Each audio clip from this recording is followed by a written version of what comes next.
प्रदेश सरकार dengue viral बुखार को लेकर काफ़ी चिंतित है। इसी के चलते उत्तर प्रदेश सरकार के मुख्यमंत्री योगी आदित्यनाथ ने स्वास्थ्य विभाग को सख्त निर्देश दिए हैं और स्वास्थ्य विभाग को आदेशित किया गया है।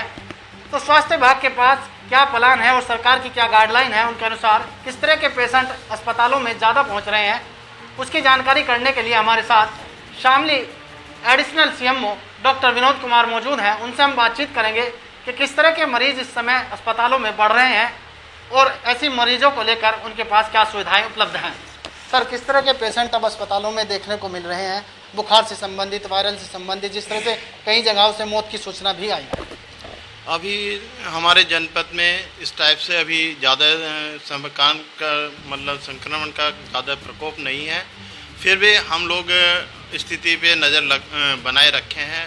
इसी क्रम में हम लोग हर ब्लॉक में जाकर अपनी आशाओं को सेंसिटिव कर रहे हैं कि गांव में जो किसी भी टाइप की कोई बीमारी हो, वायरल से संबंधित हो, बुखार हो, उल्टी दस्त हो या और से ग्रसित कोई भी बीमारी है, टीबी है और हेपेटाइटिस बी और सी है, इन सब के विषय में जानकारी प्रत्येक ग्रामवासियों को दी जा रही है। इसमें हमारा जो कार्यक्रम है 7 सितंबर से शुरू होकर 16 सितंबर तक चलेगा, जो हाउस टू हाउस घर पे जाके एक एक आशाएं हमारी जाके इसको संपादित करेंगी। वहाँ से घर वालों से जानकारी लेंगी कि उनके घर में कोई टीबी का मरीज़ है या बुखार का मरीज़ है, सर्दी जुकाम का मरीज़ है या और किसी को लंबी बीमारी है, खांसी बुखार लंबा आ रहा है। वैसे ही संभावित है कि हमारे यहाँ कोविड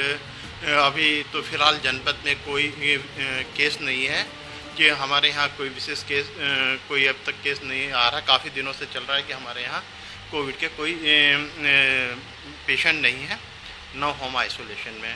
तो इस पे बराबर नज़र रखी जा रही है। इसी क्रम में हम हर ब्लॉक में जा रहे हैं, अपनी आशाओं को, अपनी एएनएम्स को सेंसिटाइज कर रहे हैं, उनको दिशा निर्देश दे रहे हैं कि किसी भी टाइप की कोई भी सूचना है आप तुरंत मुख्यालय पे दीजिए।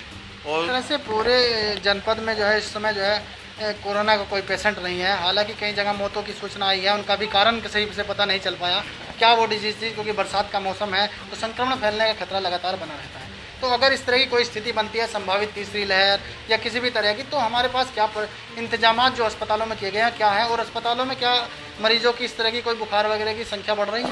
हाँ, हमारे माननीय मुख्यमंत्री जी के दिशा निर्देश में सभी हमारे यहाँ पीकू वार्ड की व्यवस्था की गई है। सीएससी थाना भवन है, डिस्ट्रिक्ट हॉस्पिटल शामली है और सीएससी कांदला है और हमारा कैराना है और आपका जिंजाना और ऊन, जो ये हमारे सामुदायिक स्वास्थ्य केंद्र हैं और सीएससी शामली पर पीकू वार्ड की व्यवस्था की गई है और इन पे सभी दवाइयाँ उपकरण उपलब्ध हो गए हैं। सर, क्या एहतियात बरतने की ज़रूरत है? जैसे संक्रमण रोगों का जो फैलने का खतरा इस समय बना रहता है, तो क्या एहतियात आम लोगों को इससे बचने के लिए करने चाहिए?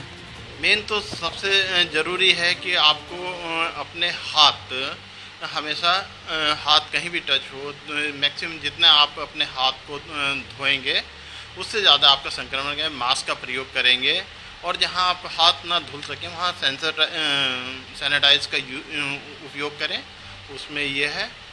और अपने अगर किसी टाइप के इसमें परिवार में किसी भी कोई सर्दी जुकाम या इससे संबंधित लक्षण लगाते हैं किसी भी बीमारी से, तो तुरंत सामुदायिक स्वास्थ्य केंद्र या आपके निकटतम प्राथमिक स्वास्थ्य केंद्र या जिला अस्पताल में जाकर अपनी जांच कराएं। इसमें जो कोविड वैक्सीनेशन है उसको के लिए लोगों से आग्रह है, निवेदन है कि वो अपना जहाँ पे उनके गाँव या जहाँ नियर का जो सेंटर है कोविड सेंटर टीकाकरण है वो अपना टीकाकरण अवश्य कराएं। ये थे हमारे साथ additional CMO Shamli doctor Vinod Kumar. उन्होंने जानकारी देकर बताया है कि तमाम इंतजाम स्वास्थ्य विभाग की ओर से मरीजों को लेकर किया गया है, क्योंकि बरसात का मौसम चल रहा है तो संक्रमण रोगों को फैलने का खतरा बना रहता है।